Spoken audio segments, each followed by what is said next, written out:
Bismillahirrahmanirrahim. Assalamu alaikum and good afternoon, everybody. Thank you for braving the cold and joining us here today. My name is Aska Mahmood. I serve as the Executive Director at CARE Georgia. CARE Georgia is the Georgia chapter of the Council on American Islamic Relations, the nation's largest Muslim civil rights organization. I stand here shoulder to shoulder in gratitude with concerned Black clergy and Georgia Black faith leaders to urge our elected officials to call for a ceasefire in Gaza and Israel. On the 2nd of November 2023, we stood in this exact same spot with this exact same demand. It is unconscionable that over 2 months later, we have the same exact ask. We're urging our elected officials to have the moral courage to call for a ceasefire urgently. The only thing that has changed in these over 2 months is that many more Palestinians have lost their lives. At the moment, over 25,000 Palestinians have been killed by the Israeli military. Over 1 million Palestinians are displaced in this brutal winter. Over 2 million Palestinians are at risk of disease and famine. What are we waiting for? Today I am joined with a handful of Georgian Palestinians who amongst them represent over 200 family members lost in Gaza. Just imagine that. Between 3 or 4 people, they represent 200 lives. Entire extended families have been exterminated. Family histories have been wiped. Family homes have been destroyed. I'm going to start our proceedings by calling upon our clergy. We're very grateful to be joined here today by Pastor Jamal Bryant. Doctor, can you imagine 30,000 lives being slain?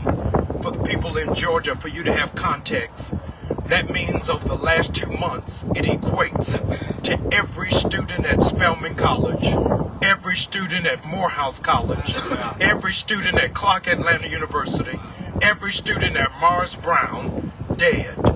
Where would the outrage be then? If it was placed in that area, it should be placed in this. We have assembled on fire while it's 32 degrees outside. The question is asked, what will happen when hell freezes over? Well, it has. Hell is frozen over, and yet no presidential candidate for the United States of America has spoken up in protection of Palestine. While it is that the caucus closed on last night, the issue was about budget, the issue was about employment, the issue was about trade, but nothing about peace. I would dare declare that this primary cannot be business as usual, but it has to be a part of the conversation. One activist said out of Mississippi, when hell freezes over, the only thing we can do is ice skate on it. And so today we have come as figure skaters to suggest to the known free world that something of significance has to happen, not symbolically, but substantively. I had to do a DNA test this weekend, and I found out that in conscience, I must be South African. Because South Africa is the only nation that is brave enough to stand and to call for criminal charges on what is taking place. We stand resolutely as one body, as one community, not begging, not pleading, but demanding that there will be an immediate ceasefire so that we would be able to recite out loud what is the base of the Statue of Liberty. Give us those who are yearning to breathe free. Christmas has passed. New Year's has passed. But we're praying that before we get to Valentine's Day, America will express some level and measure of love that they quoted Dr. King on yesterday. Let's allow our actions to speak louder than our words, and let a ceasefire happen immediately. Ceasefire now. Yes, sir. Amen. Thank you. I will next call upon Reverend Fahid Abu Akil, who is a Palestinian reverend. My name is Fahid Abu Akil, and I am the child of the first Nakba. when Israel became a state, I was a 4-year-old kid. And the new state of Israel destroyed 530 villages and exiled 750 to 1 million people. Anytime I look at the children of Gaza, I see myself running around. Dad, 5 sisters, and 2 brothers leaving home. We are standing here in the tradition of the prophet Micah. Yes, sir. That says you need to do justice, you need to love mercy, and you need to walk humbly. And we are standing here in the name of Jesus Christ, who said, when we work for peace, you are the children of God. Yeah. And we are here in the tradition of Gandhi, of non-violence. And as I think about the Palestinian people, we are the most #1 non-violent people under occupation, and we continue going for the future. And we are standing here in the shoulders of Martin Luther King. We want our Palestinian people to be free. And we are standing here with Jesse Jackson. I just saw 2 days ago in Chicago. All of what we are requesting is ceasefire. So as a Presbyterian minister and as a Palestinian American, I want to say special thanks to our clergy, black clergy, who's standing for ceasefire. This is the first time I'm thinking about to ask for ceasefire is sinful, but to ask for war, we give more money. So we are pleading with our president, we are pleading with our 2 senators and our representative to ask for ceasefire, for the simple reason it's not good for Israel, it's not good for Palestine, it's not good for the USA. We ask for ceasefire in the name of God for us to live together.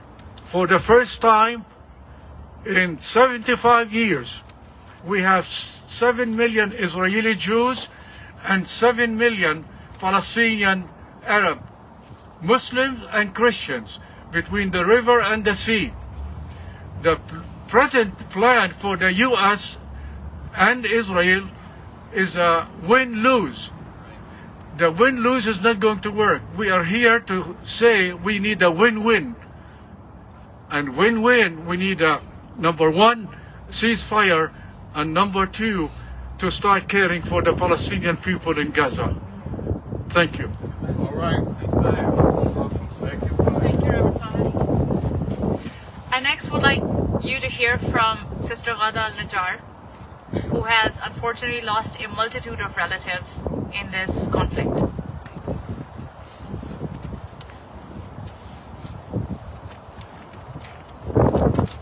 Thank you.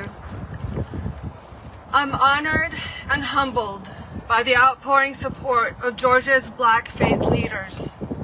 I'm deeply comforted by the warm spiritual embrace of the faith leaders present here today, as well as those who could not be present but who added their names to the ad that ran in the AJC demanding an immediate ceasefire. My name is Ghada al-Najjar. I am the daughter of Palestinian refugees. I'm here to give voice to the voiceless, my people of Gaza, my relatives. I unfortunately and painfully can bear as witness to the ongoing genocide being perpetrated by Israel on the innocent men, women, and children of Gaza. Sadly, I have lost more than 75 members of my extended family to Israel's ongoing bombardment of the most densely populated area on earth.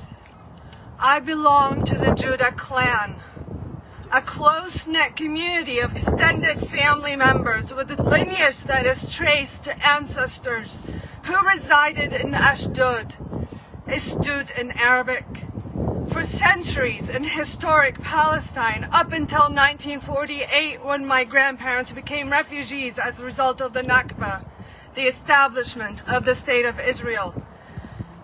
We stay connected on a Facebook page. streets that shared happy news of weddings and graduations. Today, it became a notification page for death announcements that I dread, yet I incessantly check.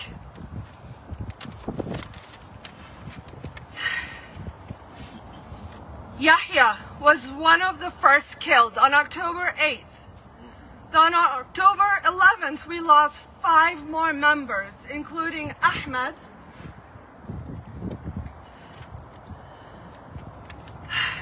and 4 children, all siblings, Aya, Ghazal, Maria, and Hudayfa. Hudayfa's body remained under the rubble, as is the case for 7,000 Palestinians buried under collapsed buildings. On October 22nd, Israel bombs killed 8-month-old Misk. I'm sorry, where's Misk?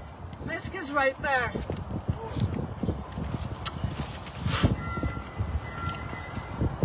Misk was killed along 68 members of her family, including her mom, her dad, leaving behind her 9-year-old brother Khaled and 7-year-old brother Tamer, who are now orphans. And just a few days ago, January 12th, I woke up to the horrific news that Israel killed my first cousins, Mohammed and Tariq. I can't find Tariq anywhere. No. When an airstrike hit their family home, their sister-in-law remains in the hospital in critical condition. Mohammed was an inspiring artist.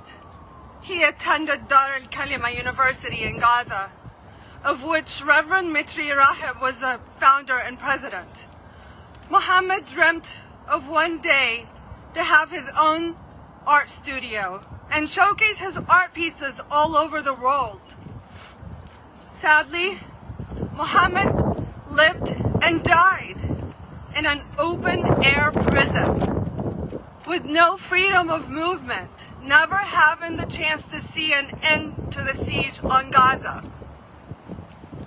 As for the ones who are still living, so many have lost their homes, like my aunt Kamla and her family. 50% of Gaza's homes have been destroyed, leaving behind 1.7 million Palestinians displaced with nowhere to call home, systematically targeted even in the so-called safe zones. Their lives are forever disrupted and will never be the same. My relatives are not numbers, and neither are the 25,000 dead. They each had a name. They were loved, and they will be dearly missed. They had dreams and aspirations and so much potential that were cut short by Israel's genocidal military campaign. As the Reverend Dr. Martin Luther King Jr. forcefully called for the end of America's killing of innocent Vietnamese, we stand here together to demand that Israel bring an end to its senseless slaughter of innocent Palestinians. Sadly, there is an indifference to the deaths of Palestinian people, just like there's an indifference to the deaths of brown and black people everywhere. We demand that our political and elected leaders stand up for what is right, that they reaffirm the values that this country was once founded on, and push the Biden administration to call for an immediate ceasefire that allows the entry of food and aid and immediate restoration of energy, water, and communication services so I can talk to my family. We demand the dispatch of solidarity missions from the United States, including doctors, paramedics, and emergency experts to help collect the bodies from under the rubble, like that of baby Hudayfa. What is being done to my people in Palestine is wrong. Together we should seek to build a better world, a world where human rights are extended to everyone. The Palestinians want an end to the Israeli occupation, a dismantling of settler colonialism, an apartheid system. The Palestinian people want emancipation, dignity, and liberation. They want freedom and equity, and ultimately they want a just peace. Thank you.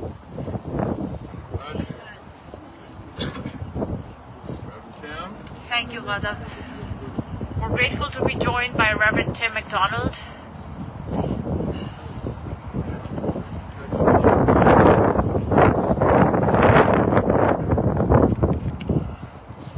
I hold in my hand a photo of Ahmad Nabil Judah.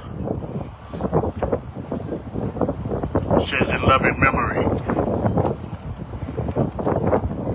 We say a lot of numbers. But there's a brother, a sister, a mother, a father, a grandmother, a grandfather behind every number. We stand in the shadow today of Dr. King's crib, Ebenezer Baptist Church, in solidarity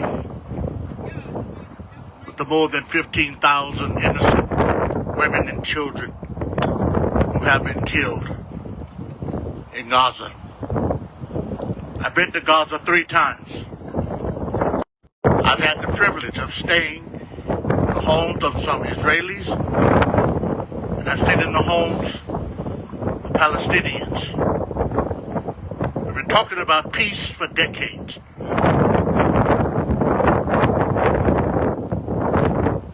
When Israel was under attack, the Jews were under attack by the Nazis, we stood in solidarity with all of our Jewish brothers and sisters.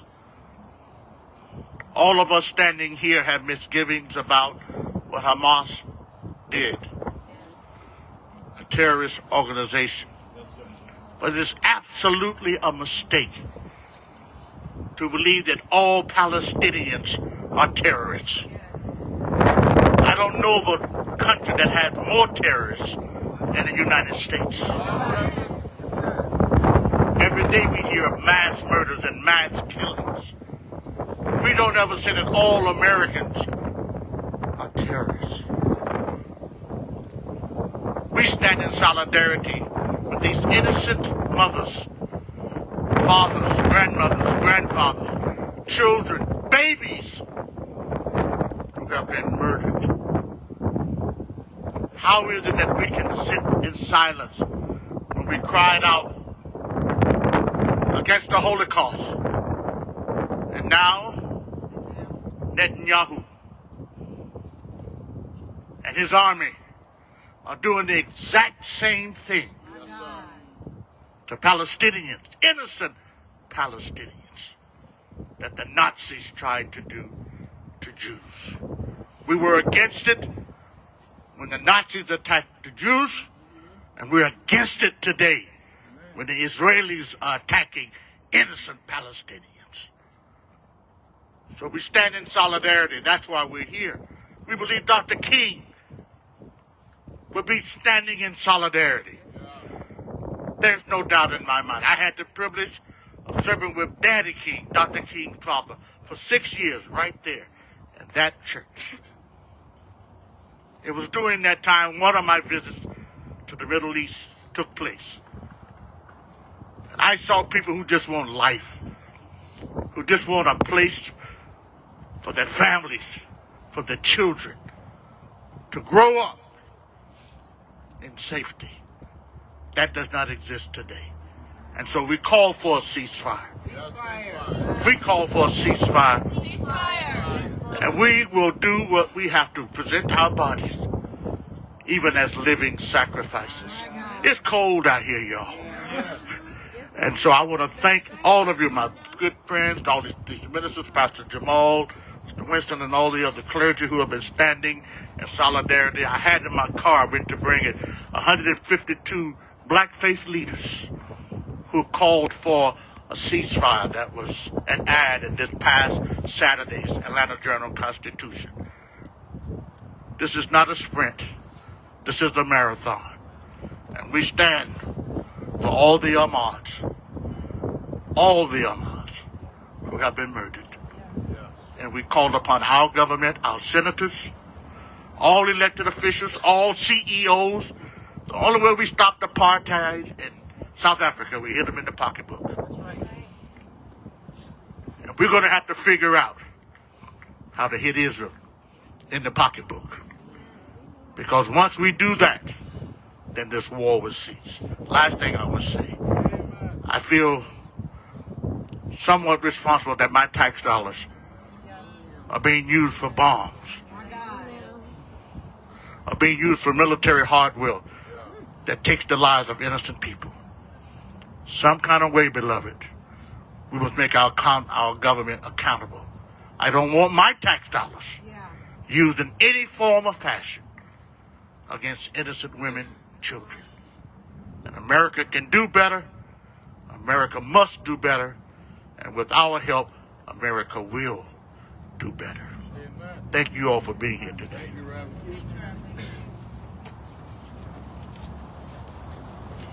Our next speaker is Brother Ibrahim Awad, who is also a Georgian Palestinian.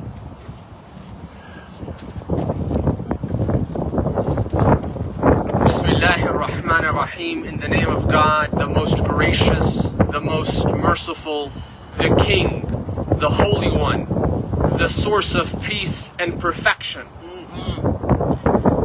This past MLK weekend, I, among 500,000 people strong, were in front of the White House demanding a ceasefire, demanding a stop to this genocide.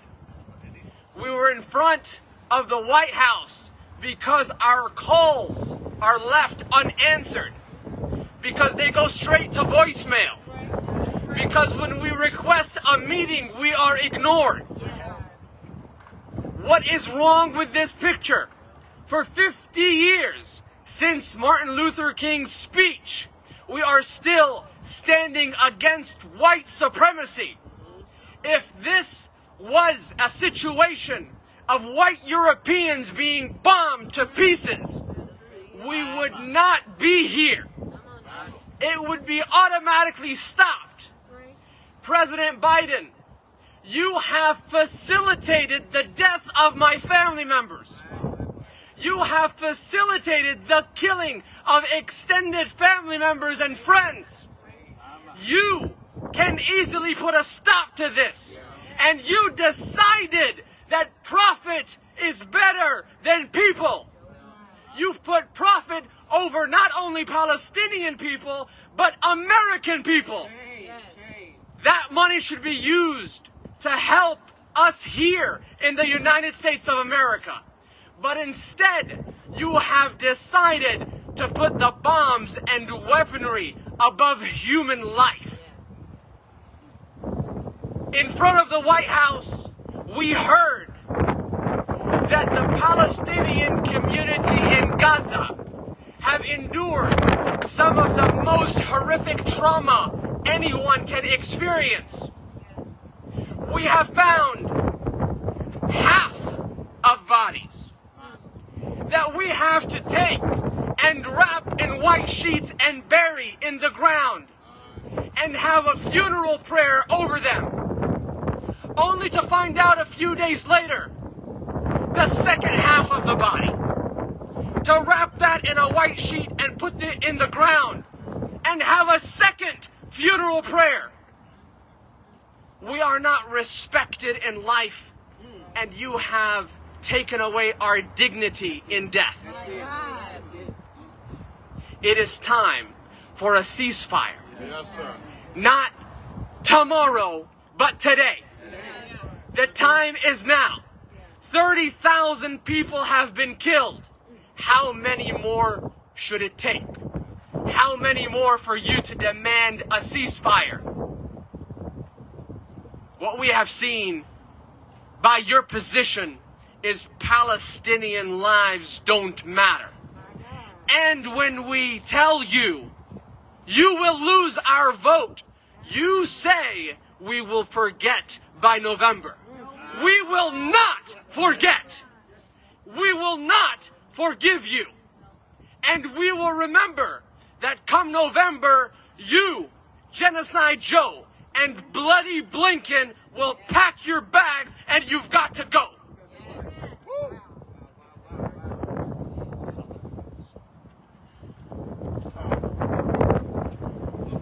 Thank you, Ibrahim. Just in the interest of time and to make it a little bit more comfortable, I request the next few remarks to be a little bit more brief. I would like to call upon Dr. Reverend Mitri Rahib next. Thank you. My name is Mitri Rahib and I come from Bethlehem, Palestine. In December, the clergy in Bethlehem actually sent a letter to President Biden asking for a ceasefire as the gift for Christmas. And we said all what we want for Christmas is a ceasefire. Christmas came, New Year came, and here we are, and this genocide continues. It is already 100 days since October 7th.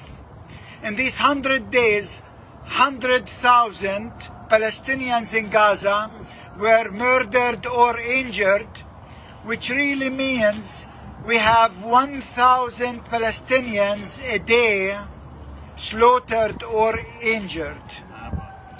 In these 100 days, 350,000 homes were either completely destroyed or damaged, meaning 3,500 homes a day. 3,500 homes a day.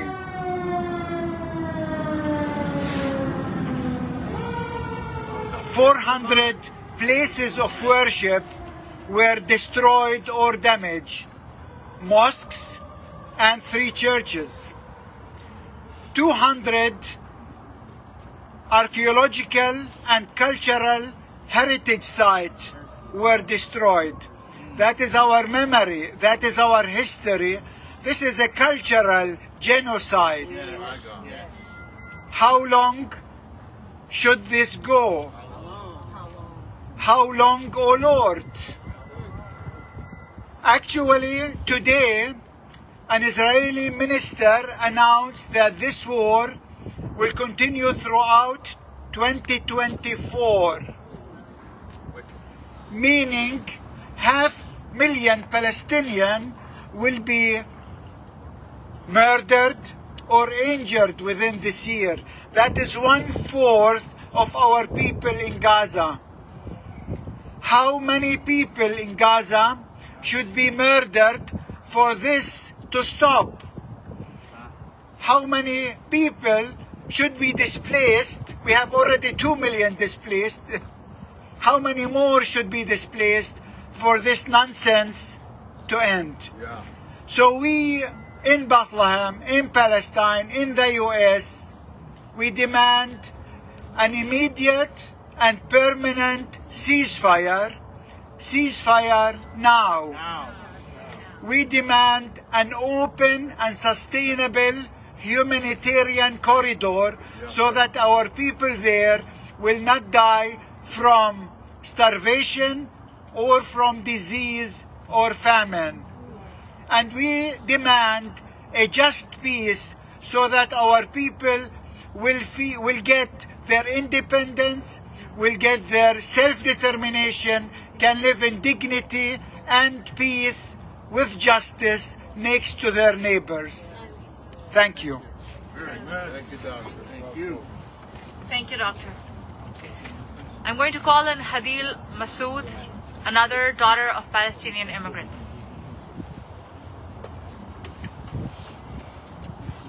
I stand here today on behalf of my father. My father is almost 83 years old. He is also a Nakba survivor. He couldn't come here today because he's feeling very fragile, and to stand here and talk about his family is extremely triggering for him. He is originally from Gaza, where my grandfather's home still remained up until about 2 days ago, when the Israeli army destroyed it for absolutely no reason. He was about 6 or 7 years old when the Nakba happened, and as traumatic as that was, he has told me that it was nothing compared to what is happening today. He recalls carrying his mother's Singer sewing machine and his clothing, and was able to leave Palestine thinking it was just temporarily and going to Lebanon, only to never be able to return to Palestine again. We were supposed to go to Gaza to visit his family members this past December, but the Israeli genocide prevented that. We have lost almost 50 members of my family, the Masood family in Gaza.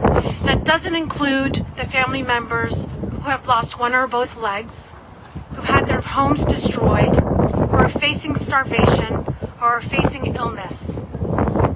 I have met, along with some of the people you see standing behind me today, with numerous elected officials calling for a ceasefire.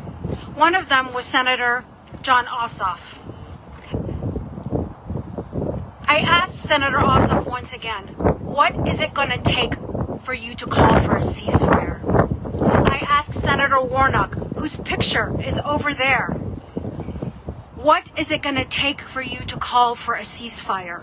You have campaigned on telling your constituents that you stand for social justice and civil liberties, but the struggle for black liberation, the struggle for women's rights, the struggle for gay rights and LGBTQ rights, there's a nexus between those struggles and the struggle for Palestinian liberation. Those are entwined. You cannot call yourself a champion of social justice and ignore the apartheid that is in Palestine, the genocide that is in Palestine. So I call upon you, Senator Warnock, and you, Senator Ossoff, to escape from the shackles that are holding you back from calling for a ceasefire. What are you afraid of? Are you afraid of the Israel lobby? Are you afraid of being called an anti-Semite? We reject the accusation that anti-Zionism is a form of anti-Semitism. To the contrary, Zionism is racism. And we stand here today asking for a ceasefire, demanding Palestinian liberation, and demanding an end to apartheid. And that's all I have to say. Thank you. Well said. Awesome. Ceasefire! Now! Ceasefire! Now! Ceasefire! Now! Our last speaker is Imam Amin al-Femin.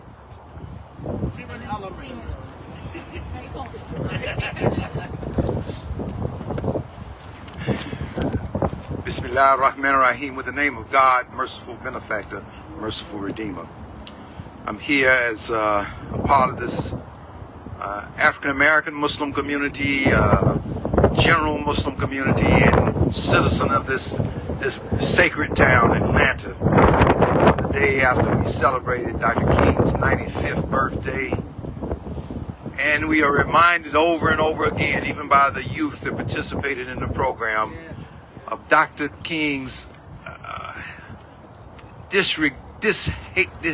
his hate for war.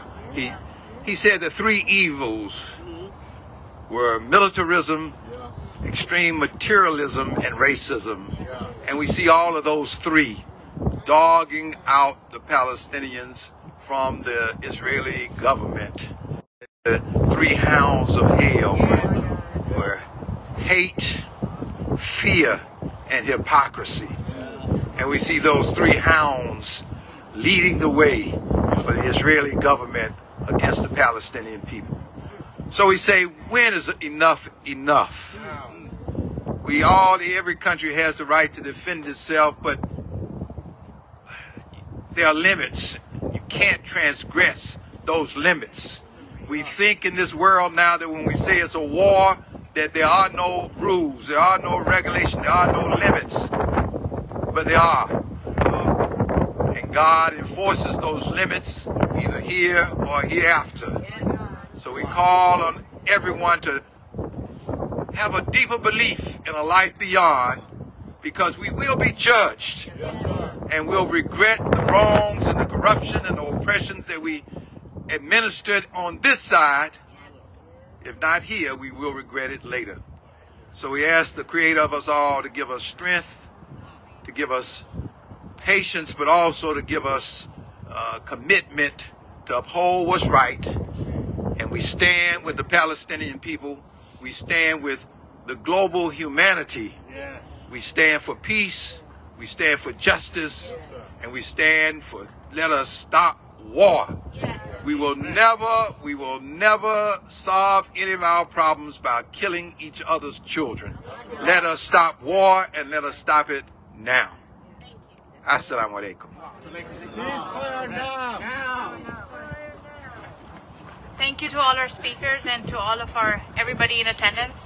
Before we leave, I want us to look around at all of the names on these posters and all of these faces and remember that these are lives lost. And as we mourn their lives, we call upon Senators Warnock, Senator Ossoff. Your silence is complicity. Your silence has caused the deaths of these people and many more. And you can prevent further deaths if you call for a ceasefire now. Thank you. Ceasefire now.